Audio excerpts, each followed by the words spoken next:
घर का बड़ा बेटा जिसको कभी भी पार्टी में बड़ा समझा ही नहीं गया, घर का बड़ा बेटा जिसको कभी भी बड़ी जिम्मेदारी नहीं दी गई, घर का बड़ा बेटा जिसको पार्टी से परिवार से निकाल दिया गया, तो छोटा भाई इस बात की जहमत नहीं उठाता कि एक बार अपने भैया से बातचीत किया जाए। और यह कहानी लालू प्रसाद यादव के बड़े बेटे तेज प्रताप यादव की है।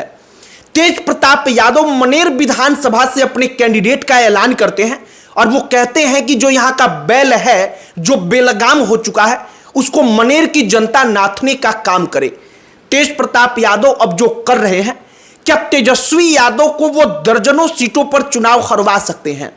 तेजस्वी यादव शायद उसका क्या इंपैक्ट पड़ेगा इस बात का आकलन नहीं कर पा रहे हैं, लेकिन पहली दफा तेज प्रताप यादव अपने छोटे भाई के ऊपर हमला बोल रहे हैं, तो क्या चुनाव में तेजस्वी यादव के लिए वो बड़ी चुनौती बन पाएंगे? हमने सोचा कि जरा इसकी चर्चा की जाए। तेज प्रताप यादव के शरीर में लालू प्रसाद यादव का ही खून है। जब वो मनेर विधानसभा में खड़े होकर के जनता को संबोधित करते हैं और जनता के मन में यह ख्याल आता है कि वाकई में बड़ा बेटा जो मौखिक तौर पर मोरली अगर आप कहेंगे तो उसकी ये जिम्मेदारी बनती थी कि वो पार्टी को संभाले, उसको पार्टी परिवार दोनों से बेदखल कर दिया गया, तो आम जनता के मन में जरा सहानुभूति आ जाती है। और जो सहानुभूति की लहर होती है वो चुनावों में सबसे बड़ी लहर होती है। और तेज प्रताप यादव के बारे में इसीलिए हम कह रहे हैं कि तेजस्वी यादव को शायद अंदाजा ना हो, लेकिन शरीर में उनके लालू यादव का खून दौड़ रहा है, तो वो तेजस्वी यादव को ऐसा नुकसान दे सकते हैं जो कल्पना से परे होगा। जो ओवैसी की पार्टी है, जिसने तेजस्वी यादव की पार्टी को दर्जनों सीटों पर चुनाव हराया, उस पार्टी के साथ तेज प्रताप यादव का गठबंधन की बातें चल रही हैं। ओवैसी की तरफ से मैसेज आया, जो AIMIM के प्रदेश अध्यक्ष हैं उनकी तरफ से संदेश भेजा गया और तेज प्रताप यादव ने उस संदेश के जवाब में कहा कि हां, हम गठबंधन करने के लिए तैयार हैं। सारी कहानी आपको बताएंगे कि तेज प्रताप कैसे खतरा बनते जा रहे हैं, लेकिन आगे बातचीत करने से पहले हमारा नमस्कार स्वीकार करिए। हमारा नाम मोहित कुमार सिंह है। तेज प्रताप यादव की ऐसी छवि गढ़ी गई कि तेज प्रताप यादव कभी भी गंभीर नहीं बन पाए। तेज प्रताप यादव को लेकर अगर लोगों के मन में इतनी सी भी सहानुभूति आती है तो वो तेजस्वी यादव को इतना बड़ा डैमेज दे सकता है। मनेर विधानसभा, जहां से भाई वीरेंद्र विधायक हैं, जो बिहार का मनेर विधानसभा है, उस आरजेडी के कब्जे वाली सीट से तेज प्रताप यादव अपने कैंडिडेट का ऐलान करते हैं। वो कैंडिडेट भी जाति से यादव है। वो लोगों को संबोधित करते हुए भाई वीरेंद्र के बारे में कहते हैं कि इसने हमको पार्टी से निकलवाया, अपने परिवार से दूर कर दिया, अपने परिवार पार्टी से दूर करवाने वाले इस बेलगाम बैल को नाथने का काम करिए। जब तेज प्रताप यादव ये कहते हैं तो उनके चेहरे पर एक बेबसी छलकती है, उनके चेहरे पर एक दुख दर्शाया हुआ आपको प्रतीत होता है, जो उनके परिवार से दूर, पार्टी से दूर जाने का दुख है। अब आम जनता जो सामने खड़ी है वो ताली बजाती है तो तेज प्रताप यादव के अंदर एक टूटा हुआ इंसान देखती है, उनके अंदर एक सहानुभूति आती है। और इसीलिए हमने आपको कहा कि अगर सहानुभूति लोगों के मन में आती है, लोग तेज प्रताप यादव लालू यादव के ही बेटे हैं, इस नाम पर सहानुभूति के कारण अगर वोट जरा सा भी उनके तरफ शिफ्ट होता है, उनके कैंडिडेट को जाता है, लोग ये दर्शाना चाहते हैं कि तेज प्रताप यादव की कम से कम इज्जत रख ली जाए, लालू यादव के बड़े बेटे की इज्जत रखी जाए, तो ऐसी परिस्थिति में तेजस्वी यादव को तगड़ा नुकसान होगा।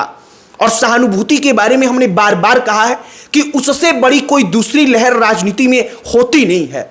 आप पूरा का पूरा इतिहास उठाकर देख लीजिएगा, राजीव गांधी से लेकर इंदिरा गांधी तक, जब जब सहानुभूति के लहर पर सवार ये तमाम लोग आए हैं, तब तब इनका सामना कोई कर नहीं पाया है। अब तेज प्रताप यादव की एक और कहानी, जो ओवैसी की पार्टी है AIMIM, उसके साथ राष्ट्रीय जनता दल और कांग्रेस पार्टी कभी गठबंधन नहीं करेंगे, यह बात 100% तय है और ऐसा कोई आसार दिख नहीं रहा है। अब जो अख्तरुल ईमान है ओवैसी की पार्टी के बिहार प्रदेश अध्यक्ष, जिनके नेतृत्व में पिछले बार चुनाव में 5 सीट AIMIM जीत गई थी, विधानसभा में उसके 5 विधायक पहुंच गए थे और उनमें से 4 विधायकों को आरजेडी ने तोड़ दिया। उसी पार्टी की तरफ से तेज प्रताप यादव को ऑफर आया। ओवैसी की तरफ से एक मैसेज आया कि हम लोग तेज प्रताप यादव के साथ गठबंधन कर सकते हैं। तेज प्रताप यादव इस पर बड़ा पॉजिटिव रिस्पॉन्स दिखाते हुए कहते हैं कि क्यों नहीं, ओवैसी के साथ हम भी गठबंधन कर सकते हैं और मजबूती के साथ हम लोग मिलकर चुनाव लड़ेंगे। कहने का मतलब कि गठबंधन की बातें आगे बढ़ गई हैं।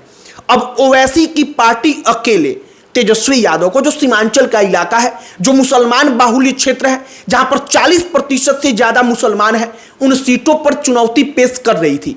लेकिन तेज प्रताप यादव के आने के बाद वो और अधिक मजबूत होगी।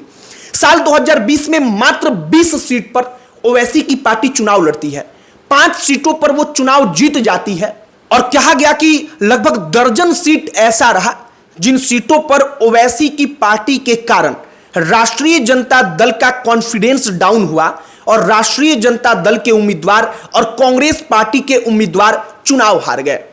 अब तेज प्रताप यादव अगर ओवैसी के साथ मिलकर गठजोड़ खड़ा कर लेते हैं तो यह भी तेजस्वी यादव के लिए, माफ करिएगा, ओवैसी के साथ मिलकर अगर गठजोड़ खड़ा कर लेते हैं तो यह तेजस्वी के लिए एक बड़ी चुनौती बन जाएगी। शायद अब तक तेज प्रताप यादव इतने गंभीर ना दिखाई पड़ रहे हो, लेकिन अंत आते आते चुनाव के परिणामों के लिहाज से वो तेजस्वी यादव के सामने बड़े गंभीर प्रश्न बन जाएंगे। एक और बात है कि तेज प्रताप यादव तेजस्वी यादव पर अब डायरेक्टली सवाल उठा रहे हैं। वो कह रहे हैं कि तेजस्वी यादव अपने रास्ते से भटक गए हैं। इससे क्या होगा कि भारतीय जनता पार्टी, जनता दल यूनाइटेड, जो विपक्ष की पार्टियां हैं, आरजेडी के विपक्ष में जो है, उनको एक मौका मिल जाएगा कि हम तेजस्वी यादव के कॉन्फिडेंस को डाउन करें, क्योंकि उनका खुद का भाई अब उनके ऊपर कटाक्ष कर रहा है, उनके ऊपर हमला बोल रहा है। कुल मिलाकर के तेज प्रताप यादव की राजनीति जो अब सीधे तौर पर अपने ही भाई को चुनौती देने की, अपने ही पिता की पार्टी को चुनौती देने की बन गई है, कहीं ना कहीं भविष्य में वो बड़ा नुकसान दे सकती है। और हमने इसीलिए आपको कहा कि तेज प्रताप यादव के अंदर भी लालू प्रसाद यादव का ही खून है और कहीं तेज प्रताप यादव लालू यादव के बड़े बेटे हैं, तो जहां से वो चुनाव लड़ेंगे, जहां पर उनका उम्मीदवार होगा, वो अपनी इज्जत प्रतिष्ठा के साथ जोड़कर अपने उम्मीदवार के लिए चुनाव प्रचार करने जाएंगे। तो लालू यादव से सहानुभूति रखने के नाम पर तेज प्रताप यादव के साथ अगर उनका ही वोट बैंक जरा सा भी शिफ्ट हुआ, क्योंकि वो लालू यादव के बड़े बेटे हैं, तो तेजस्वी यादव के लिए ये बड़ा नुकसान बन सकता है। बाकी जो तमाम चीजें चल रही हैं, अब तक की कहानी जो सामने आई है, हमने वो आपके सामने रख दी है। आपकी प्रतिक्रिया इस पर क्या है, कमेंट बॉक्स में लिखकर बताइएगा। बाकी इस वीडियो को यहीं पर समाप्त करते हैं। अन्य कोई टॉपिक जिस पर आप चाहते हो कि हम वीडियो बनाएं, उसे भी कमेंट बॉक्स में लिखकर बताइएगा। हमारा पूरा प्रयास होगा कि हम उस पर भी वीडियो बनाएं। बाकी अंत में हमारा परिचय, हमारा नाम मोहित कुमार सिंह है। बहुत बहुत धन्यवाद।